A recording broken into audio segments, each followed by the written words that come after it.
E aí, pessoal, aí eu trago aqui um pouquinho, né? E aí eu destaco cinco dos principais instrumentos jurídicos, tá? Que envolvem, né, a compra do terreno, tá? E aí eu acho que vocês já abordaram um pouquinho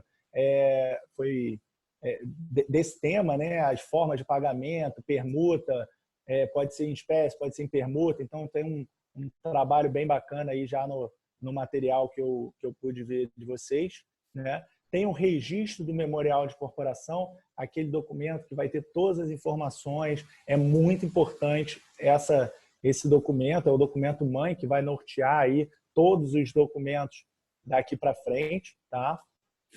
O registro do patrimônio de afetação, e aí é bem bacana porque eu coloquei aqui opcional. Isso, como eu mencionei para vocês, a importância do patrimônio de afetação, isso é uma coisa hoje que é opcional do incorporador, tá? Então é decisão do incorporador. Aí eu tenho a promessa de compra e venda, que é o documento que vai servir para a venda das frações ideais, que vão remeter à unidade que você está adquirindo. Então eu estou comprando uma fração ideal de 0,0014 que refletirá na unidade 1003 desse empreendimento, né? Então, é através desse documento que vai culminar, né, na escritura ou no contrato de financiamento, lá no momento do habite, da conclusão da obra. Tá? Então, aqui é a opção de compra e venda. Aí, isso daqui já foi, eu vi que vocês já abordaram esse tema, então vou passar rápido aqui. Né? Tem a forma de pagamento em espécie, tem a forma do pagamento em permuta física, em unidades a serem desenvolvidas no local. Existe uma outra modalidade também, que é menos usual, mas é a permuta financeira, tá? Onde o dono do terreno, o incorporador vai pagar o dono do terreno através de um percentual das receitas que ele vier a ter com a alienação daquelas unidades. Tá? E a gente sabe, principalmente esses dois primeiros aqui são os mais comuns, os mais usuais, tá? Em espécie, parte em permuta, ok? Eu tenho o registro do memorial de corporação, então, como eu falei, é o documento que vai nortear todos os contratos que serão realizados na sequência. Guilherme, quais são as informações que constam nesse registro, nesse memorial de corporação? Então, nesse memorial de corporação, você vai ter o quadro de áreas, e aí tem um quadro de áreas conforme a NBR. Eu tenho a informação da quantidade de vagas, informação do terreno, o regime da incorporação, prazo da conclusão da obra, prazo de carência, características gerais do empreendimento, descrição das áreas comuns e áreas privativas. Eu tenho valor da construção do empreendimento, valor da construção de cada unidade, valor do terreno, valor da fração de terreno pertencente a cada uma das unidades, documentos exigidos por lei. Aí, gente, eu acabei esquecendo de mencionar na opção de compra e venda, tá? Aqui eu estou falando da compra e venda do terreno, registro memorial de corporação. Aqui eu tenho patrimônio de afetação, como eu já mencionei para vocês, né? Qual é o objetivo? Eu criar um patrimônio apartado, com contabilidade apartada, que não se comunique com o patrimônio do incorporador, tá? Gerando assim maior segurança jurídica para o cliente que está comprando, tá? E aqui a promessa de compra e venda, que é aquele documento que você, quando chegar lá no stand, quer comprar e etc., você vai assinar esse instrumento.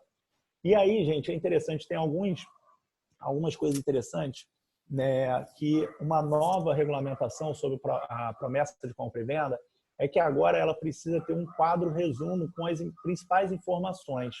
Tá? Então, um documento, vamos supor, aí de 30 páginas, mas você tem um quadro resumo composto de meia dúzia de páginas, 8 páginas, que vão ter as principais informações. Que informações são essas, Guilherme? É a fração ideal, equivalente à unidade que você está comprando, a descrição da unidade, forma de pagamento, que é sinal, mais parcelas mensais, pode ser que tenha intermediárias, além da forma de reajuste. Então, está bem definido ali que durante a obra as parcelas serão atualizadas pelo INCC e pós-habite, tá? Previsão de entrega da unidade, penalidade em caso de distrato. Aí, gente, a promessa de compra e venda é interessante vocês saberem algumas informações. É o seguinte, e aí está atrelado lá o memorial de incorporação, tá? O incorporador, pode, no prazo de 180 dias do registro do memorial de incorporação, abortar a incorporação. O que é isso, Guilherme? É o seguinte, ele registrou o memorial de incorporação, iniciou a venda das unidades. Tá? Ele não pode prometer vender, nem vender nenhuma unidade antes do registro do memorial de incorporação. Tá? Se ele fizer isso, é configurado, inclusive, crime. Então, a primeira coisa que deve ser feita é o registro do memorial de incorporação para a gente, enfim, iniciar a venda das unidades. Tá? Ele pode, no prazo de 180 dias, abortar a incorporação. Ou seja, ele registrou, fez o lançamento, tá? Tinha 200 unidades, ele vendeu 10. Ele falou, caraca, meu empreendimento micou. E agora? Ele tem o direito de, nesse prazo de 6 meses, devolver o dinheiro pago de sinal que esses clientes depositaram, corrigidos, e abortar aquela incorporação. Tá? E também chamo a atenção aqui para um prazo de 180 dias, que é o prazo aceitável de atraso na entrega da obra. Então, você hoje está comprando uma unidade e ela está com previsão de ficar pronta em dezembro de 2021. Saiba que, até o meio do ano de 2022, se o incorporador não entregar este imóvel, você não poderá acioná-lo juridicamente pedindo indenização ou pedindo a devolução. Ele tem esse prazo aí, entendendo que a incorporação imobiliária envolve atividades que você não consegue, muitas vezes, cravar na vírgula esse prazo. Tá? Então, ele se resguarda, ele tem um atraso, uma tolerância de até 6 meses. Passados esses 6 meses, aí sim, você já pode entrar com uma ação contra eles, pedindo lucros cessantes, pedindo até a rescisão desse contrato, por descumprimento de cláusula, enfim. Tá? Então, eu queria chamar a atenção para esses 2 prazos aí que poucas pessoas sabem. Muitas vezes ela está comprando um apartamento e ela pode ser surpreendida como um incorporador batendo na porta dela 1, 2 meses depois e dizendo, ó, toma aqui o seu dinheiro de volta, eu não vou seguir com esse empreendimento. Tá? Gente, eu queria ouvir um pouquinho de vocês, basicamente era isso que eu tinha para trazer para vocês. Tá? Eu tentei falar de forma resumida, mas já são aí 11h30. Eu queria ouvir um pouquinho de vocês, dúvidas, perguntas, comentários.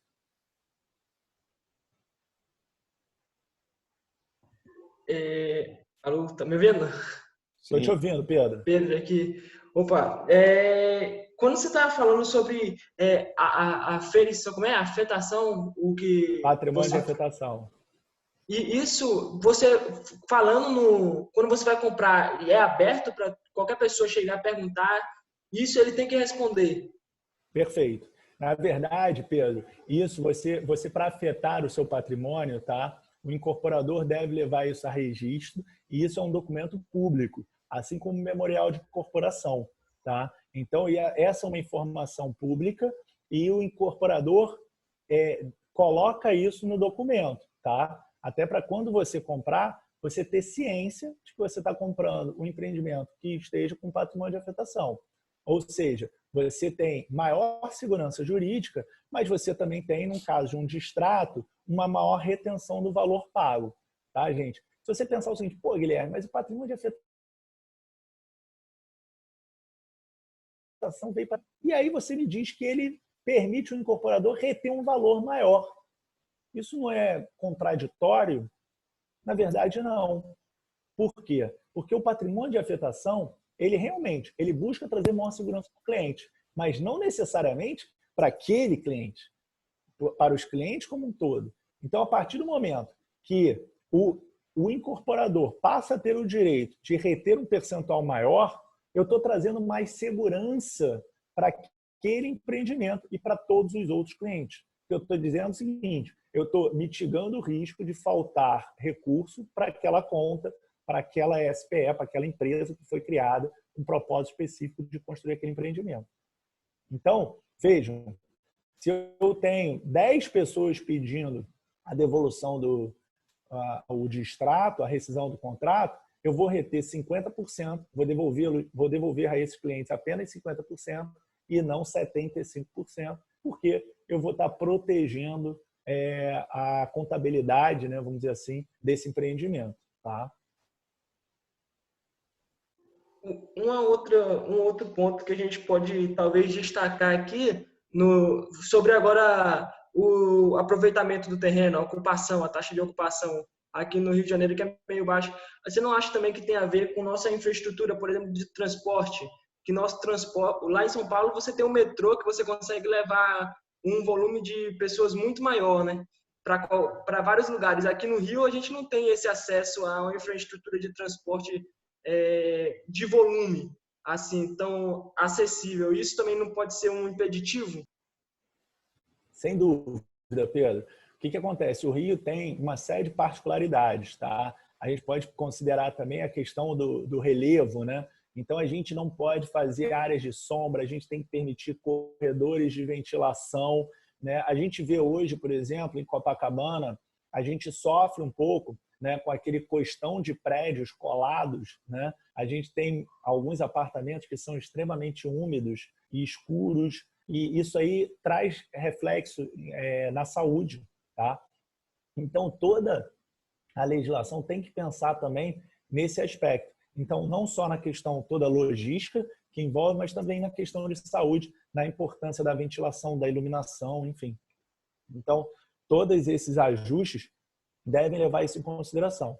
Qual é hoje assim a grande preocupação que a gente tem, inclusive com o coronavírus, nas comunidades mais carentes, é porque a gente sabe que lá muitas vezes a gente tem uma moradia muito próxima da outra, impedindo que a gente consiga ter uma ventilação adequada, enfim, a gente consiga, né? Então assim tem que tomar sim esses cuidados.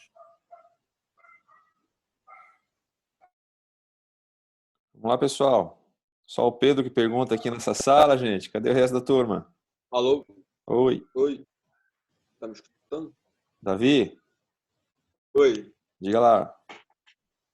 Falando sobre afetação, não sei se eu entendi errado, mas você tem que criar uma empresa para cada empreendimento e todo o patrimônio desse empreendimento deveria estar numa empresa, certo?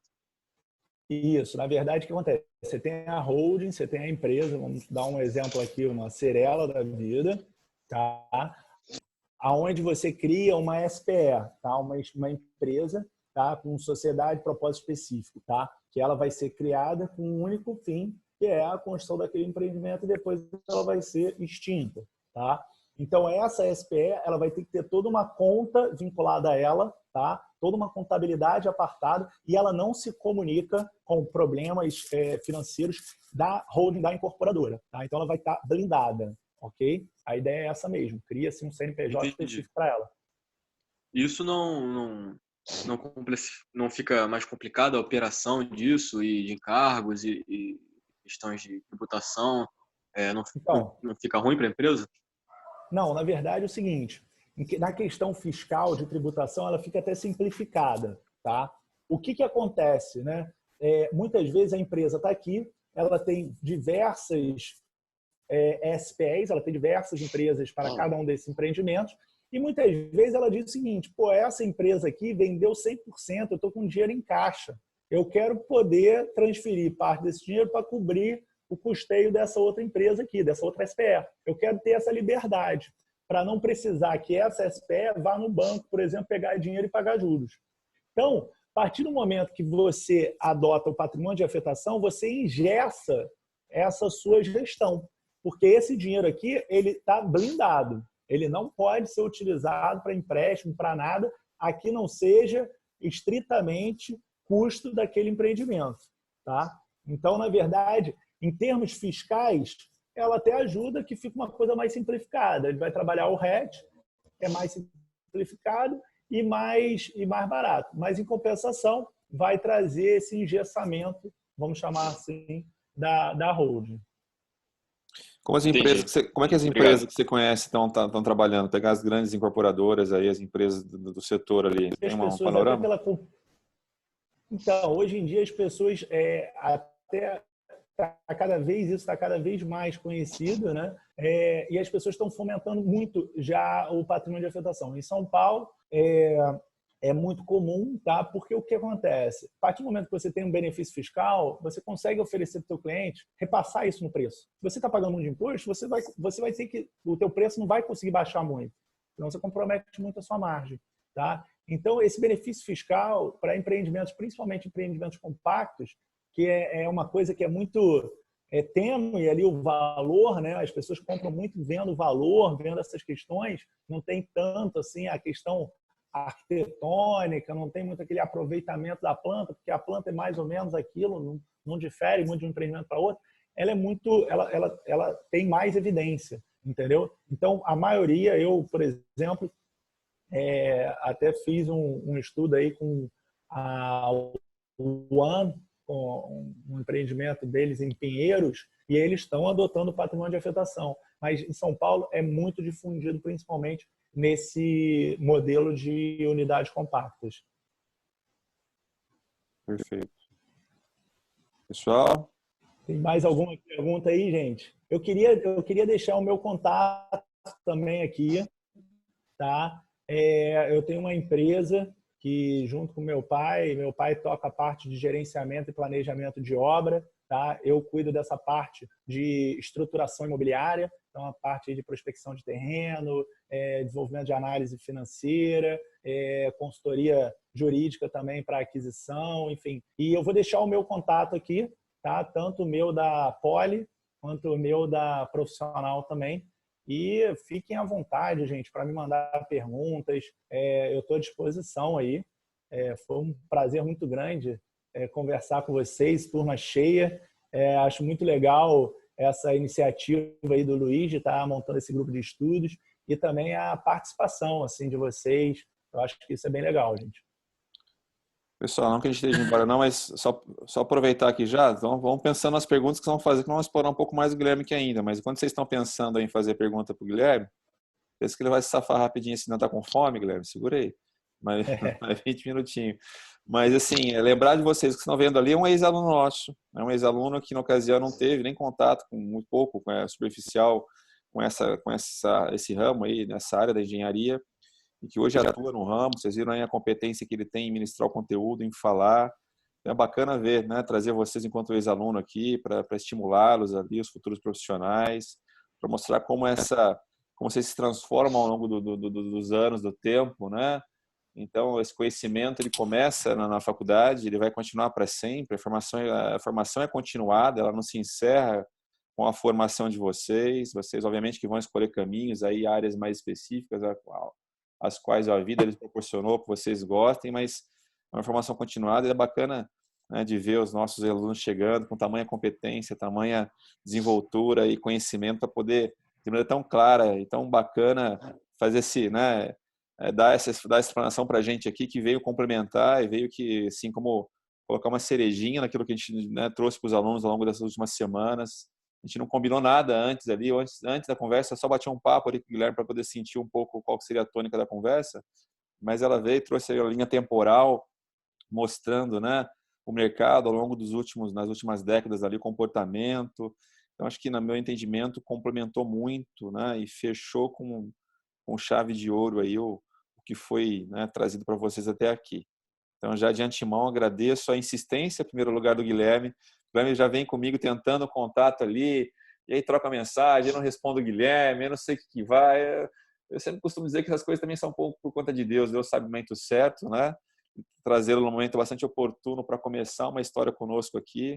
Né? Que isso aqui é um começo de uma história, o Guilherme sabe, a gente quer envolvê-lo, né? A vontade dele também de se envolver conosco aqui, ministrar conhecimento e trazer conhecimento, né? Quando o aluno volta, né, a figura do ex-aluno voltando, de alguma maneira, né, contribuindo para a formação dos que estão chegando, cuja formação está em curso. Isso é muito bacana de ver o ex-aluno, né? E no caso, com a vontade dele de, deixa eu participar aqui, deixa eu trazer, deixa eu levar esse conhecimento aqui. E que bom, Guilherme, fico feliz aí, espero que você me perdoe aí ter postergado em tanto, né, a tua chegada aqui para bater esse papo com os alunos. Mas chegou em grande estilo, na hora certa ali. Um momento interessante também, de incerteza, mas como você disse, o mercado ali tem um grande potencial, tem uma grande demanda, há muito que ser feito ainda, né, nesse país.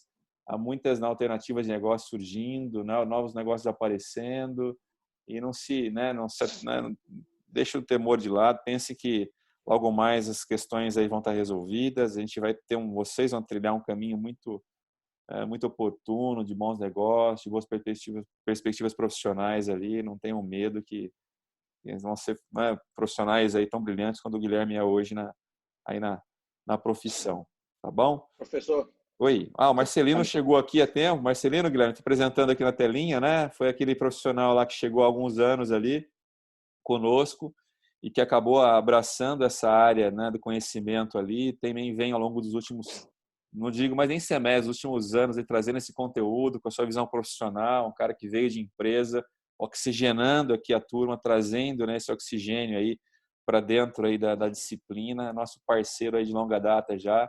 Hoje ele está aquartelado, aquarentenado na Califórnia, tomando bons vinhos lá. Está longe, está distante. Ele achou que fosse ficar livre. Não, vou sair lá para a Califórnia, vou ficar nos Estados Unidos agora, não vou participar, dia, Guilherme, não. Tudo bem? Mas aí, né, em função agora das ferramentas que nós temos aqui, ele voltou. Ele voltou. Tá aí, Marcelino. Diga lá, Marcelino. Bom dia. Bom dia, pessoal. Guilherme, bom dia, prazer. Essa participação sua aí é bacana, porque não só essa questão que o Luiz comentou, mas trazer a visão de mercado. Assim, eu tenho 30 e lá vai pedrada anos de formado, e se eu tivesse tido essa oportunidade lá atrás, talvez a nossa vida fosse mais fácil, né? Então, enfim. Mas eu queria provocar vocês aí, Luiz, aí, Guilherme e os nossos colegas aí, né, nossos parceiros diários aí. Eu venho promovendo as discussões com algumas pessoas e queria ouvir a opinião de Guilherme e Luiz também, de quem quiser se manifestar, do que é que vem pela frente em termos de produto imobiliário. O que é que vocês estão vendo aí em função dessa situação, o dito novo normal, né? Qual é a percepção de vocês com relação ao mercado em si, especificamente ao mercado, mas também ao produto imobiliário, né? Se vocês percebem que tem alguma mudança em função do que está acontecendo, ou simplesmente a gente vai deixar passar a confusão e vai continuar a vida do jeito que está. Eu queria ouvir a opinião de vocês. Vai lá, Guilherme. Bom, tudo bem, Marcelino. Na verdade, eu conversei um pouquinho com o Luiz antes aí da gente começar a nossa aula. Até compartilhei uma reportagem interessante que eu recebi. Era da Rede Accor, Ibis, que estariam oferecendo um serviço de room office, né? Então, com os hotéis praticamente todos fechados, áreas de 8 da manhã às 8 da noite, para que o profissional possa ter um lugar exclusivo para trabalhar, porque a gente sabe aí da dificuldade que está sendo as pessoas trabalharem em casa, com filho, cachorro, a mulher, todo mundo tendo que se reinventar, todo mundo precisando trabalhar de casa, os filhos tendo aula de casa, enfim. Então, isso já é um cenário aí que você vê o mercado se reinventando, né? Quando que a gente imaginou que a gente teria aí o serviço hoteleiro oferecendo para uma espécie de um serviço de salas comerciais, né?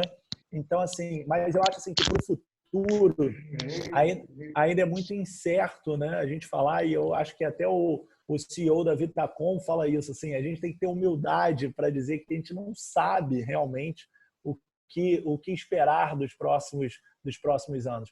Mas uma coisa que eu vejo é o seguinte: quem viveu a pandemia não vai esquecer. Eu estava falando com o Luiz, da mesma forma que eu tenho aí meu pai, meus tios, assim, com um receio, será que vai ter um confisco da poupança? Será que vai ter? E aí a gente fala, que isso é loucura, isso aí. Mas quem viveu sempre vai ter aquele trauma, né? Então, acho assim, a nossa geração, ela vai ficar sempre com essa lembrança, né? Pô, e se vier um novo vírus, né? Será que eu vou estar bem instalado? Será que eu vou conseguir ficar? Se essa vacina desse novo vírus demorar 6 meses, será que eu vou conseguir suportar aqui dentro da minha moradia? Então, assim, a gente vê, por exemplo, uma mudança no mercado imobiliário, nos projetos. Hoje em dia, praticamente, você não tem aquele quarto de serviço que nem era feito há décadas atrás, o quarto de empregada, né, e etc. Mas você pode começar a enxergar como um quarto, um pequeno home office, porque, como eu falei no início, as transformações que ocasionadas aí nesse momento de pandemia, muitas vieram para ficar, né? Então, assim, você tem aí a XP dizendo que o home office vai até o final do ano, e você tem empresas, se não me engano, como o Twitter ou o Facebook, que está aplicando o home office vitalício.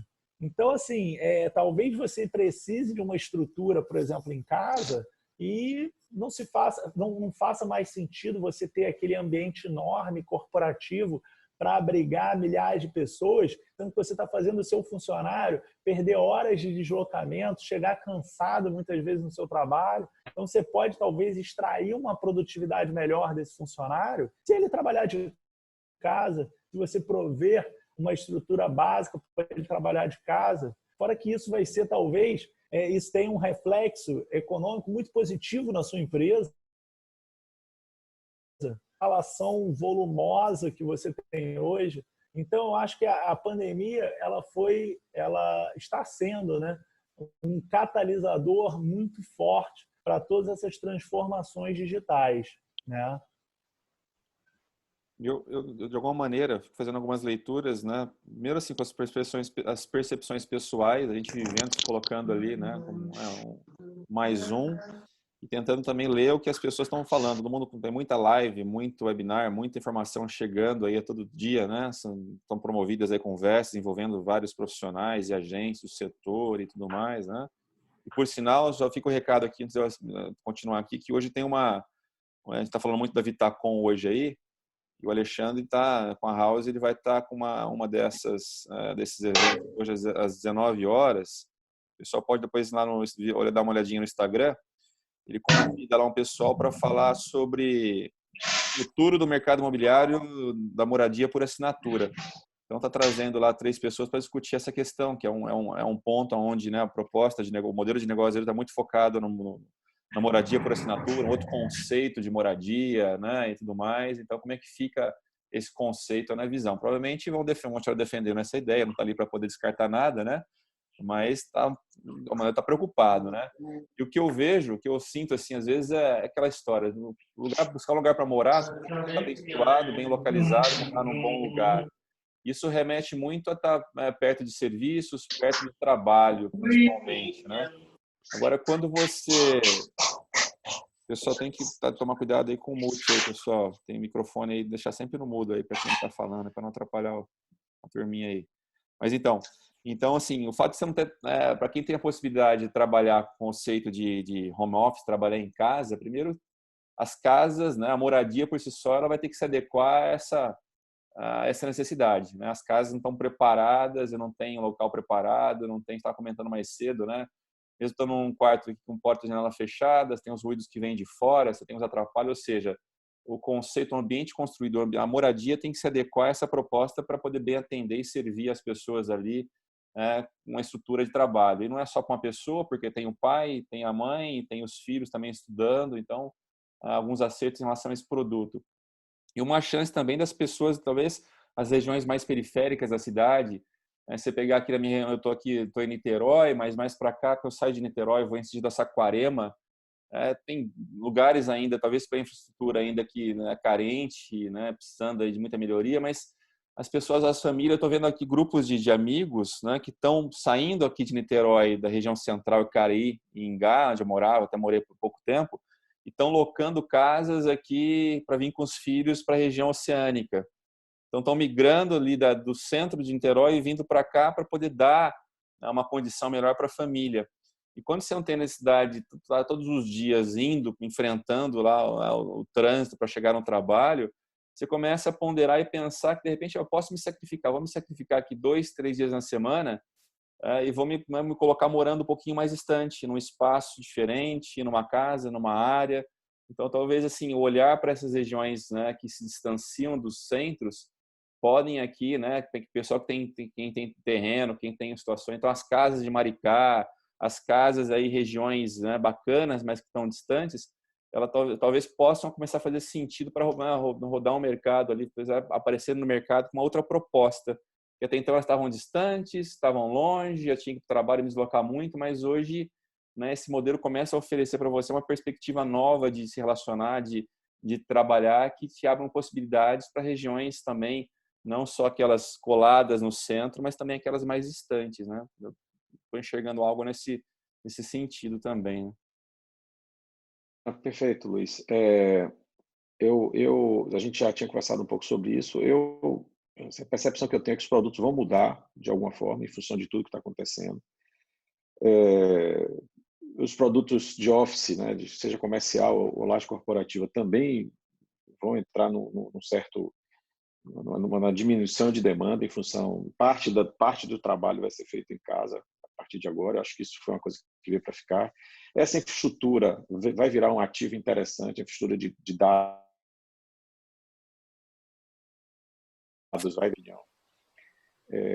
Enfim, centros comerciais, tipo shopping center, eu não sei o que vai acontecer, tem gente falando todo tipo de coisa, mas eu acho que o mercado imobiliário, na situação, aí falando um pouco mais para os nossos colegas aí que estão na faculdade e que dependem, né, obviamente, de encontrar oportunidade de trabalho, queria ouvir vocês também em relação ao que é que vocês imaginam que é como é que vai ser essa retomada aí, né? Quem vai puxar a retomada do país nesse pós-pandemia aí, né? Tem muita gente que fala que a Constituição Civil vai ser uma das âncoras, mas que área da Constituição Civil, né? E como é que vocês estão vendo nas conversas que tem a percepção de quem milita nessa área, dos empresários dessa área? Eu queria ouvir um pouquinho também aí a opinião do Guilherme, do Luiz aí, dos nossos colegas aí.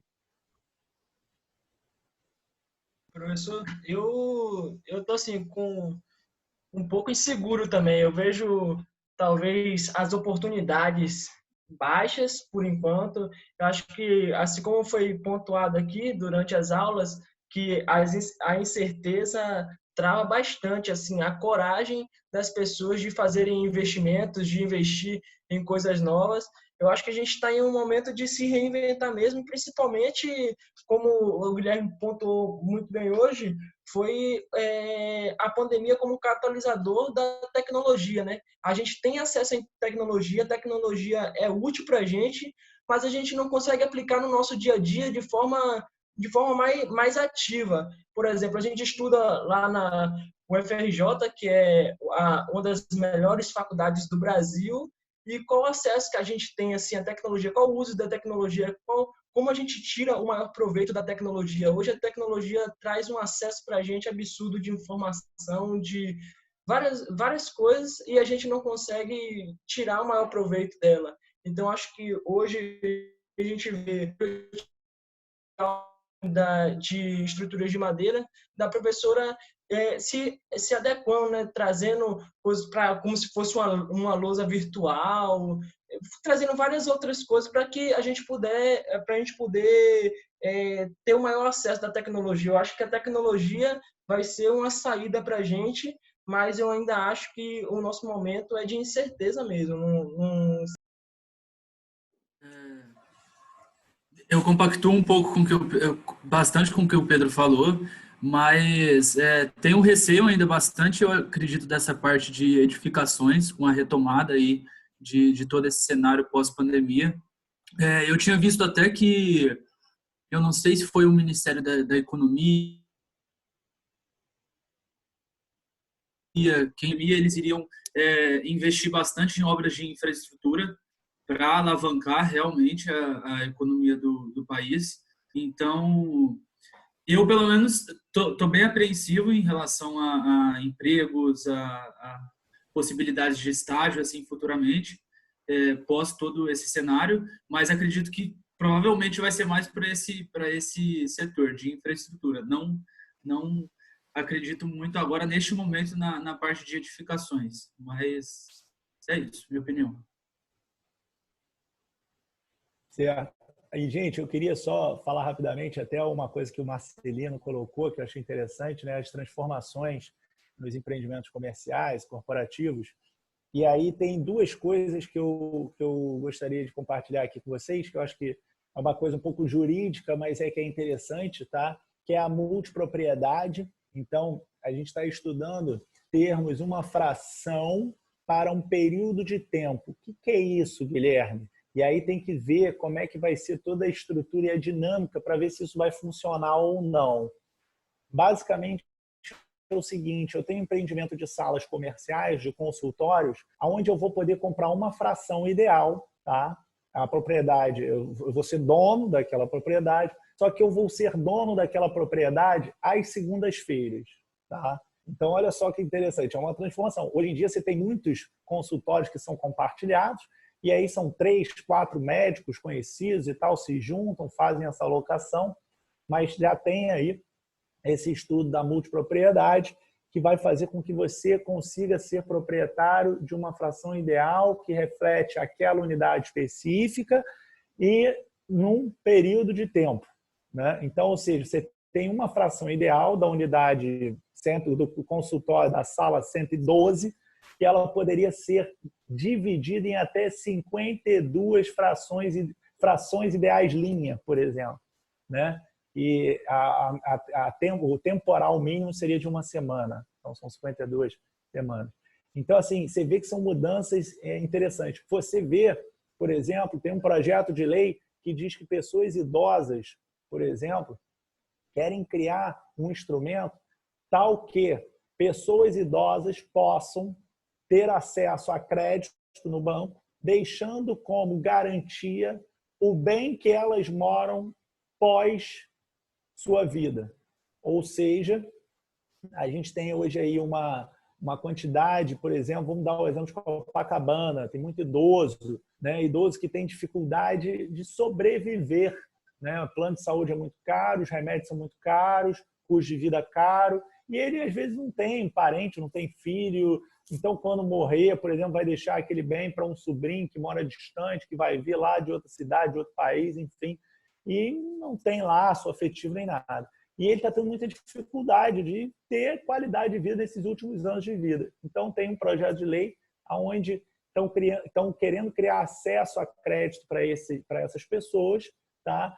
De tal maneira que ela consiga, por exemplo, uma renda de R$5.000 por mês. Vamos dar um exemplo aqui, R$5.000 por mês, e a garantia desse financiamento, desse empréstimo, né, seria o bem que elas moram, tá? Que o banco só poderia fazer uso após a sua morte. Então, assim, tem muitas coisas que estão tramitando e que, sim, vão ter reflexo no mercado imobiliário, assim como esse cenário aí de pandemia que a gente está vivendo. Então, a gente é muito importante que a gente esteja sempre atualizado, estudando, porque o mercado ele é mutante, ele vai sofrendo as suas mudanças.